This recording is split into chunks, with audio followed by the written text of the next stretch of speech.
Hello guys, welcome back. तो आज हम इस वीडियो में सोलो लिविंग सीजन 3 कवर करने वाले हैं।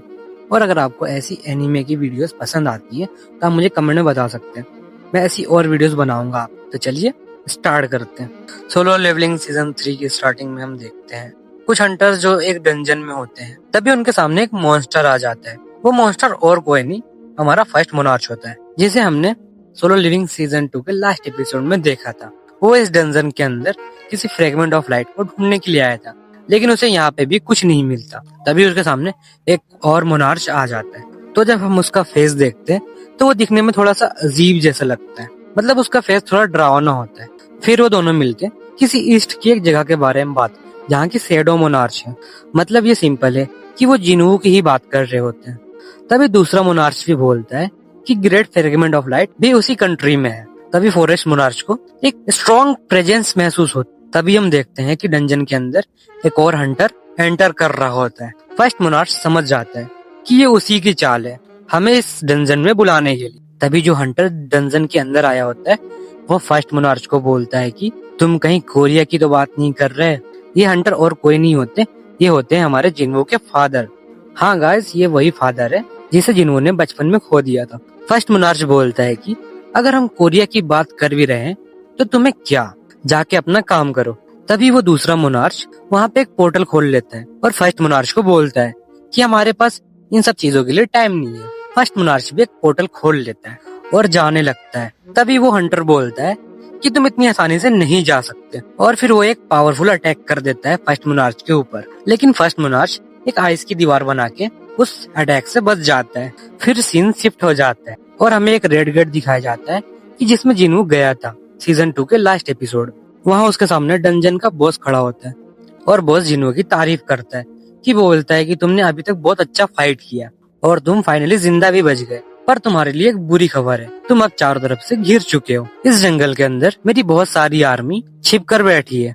और फिर वो बॉस अपनी आर्मी को आवाज लगाता है, लेकिन फिर भी उसकी आवाज सुनकर कोई नहीं आता है। फिर हमें जिन्हो के फेस पे एक छोटी सी स्माइल दिखती है और फिर वो अपनी शैडो आर्मी को अवेक करता है, यानी बाहर निकालता है। और जब जिन्हो की आर्मी बाहर आती है तो उनके हाथों में उस बॉस के बहुत सारे मॉन्स्टर मरे हुए होते हैं। ये देखकर तो बॉस बहुत ज्यादा गुस्सा हो जाता है और फिर उसके पास जो बची हुई आर्मी होती है वो उसे जिन्हो से फाइट करने के लिए भेज देता है। इधर जिन्हो भी अपने शैडो सोल्जर्स को फाइट करने के लिए भेज देता है।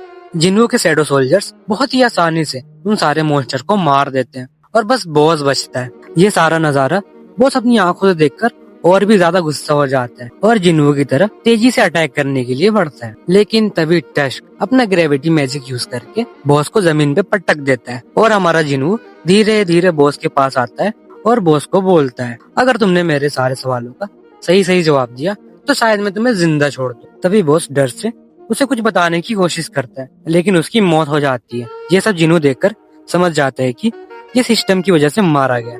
तभी जिन्हो को याद आता है कि उसके पास एक की होती है जो कि उसे डीमन कैसल क्लियर करने के बाद मिला था, जिसे कि 100 लेवल होने के बाद ही यूज किया जा सकता था। तभी उसे याद आता है कि जेजू आइलैंड की रेड में उसका लेवल 100 हो चुका था। तो जिन्हो अपनी इन्वेंट्री से वो की निकालता है यूज करने के लिए, और जब वो उस की को अपने हाथ में लेता है तो उसके ऊपर एक नोटिफिकेशन छप जाता है। वो समझ जाता है कि ये की डबल डेंजन वाले टेम्पल की है। ये वही डबल डेंजन है जिसे हमने सीजन 1 के फर्स्ट एपिसोड में देखा था, और हम कह सकते हैं कि जिन्हो को उसकी पावर्स उसी डबल डेंजन वाले टेम्पल से मिली है।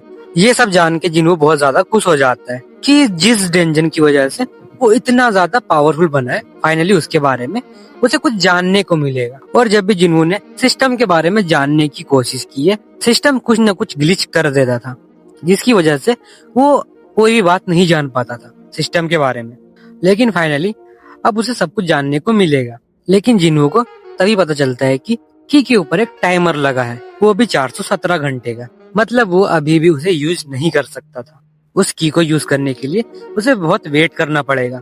जिन्हो सोचता है कि इतना वेट किया ही है तो थोड़ा वेट और कर लेता हूँ। फिर सीन चेंज हो जाता है और हमें जिन्हो दिखाया जाता है जो कि काफी गुस्से में होता है, क्योंकि जो जिन्हो के ऑनलाइन हेटर्स होते हैं वो काफी सारा हेट फैला रहे होते हैं जिन्हो के बारे में। जिन्हो उन सबको रिप्लाई कर रहा होता है। तभी वहाँ पे हमारा जिन्हो भी आ जाता है, वो भी एक बैग लेकर, और जिन्हो वो बैग जिन्हो को दे देता है जिसमें बहुत सारे एसेंस स्टोन्स होते हैं और जिन्हो को कहता है तुमने बोला था ना कि नए गिल्ड के लिए बहुत सारे पैसों की जरूरत पड़ेगी, तो शायद इन स्टोन्स को बेचकर कुछ न कुछ पैसों का जुगाड़ हो जाएगा। तो सीजन 1 का एपिसोड यहाँ पे खत्म होता है। अगर आप चाहते हैं इसका एपिसोड 2 भी आए तो आप मुझे कमेंट कर सकते हैं, मैं इसका एपिसोड 2 भी लेके आऊंगा।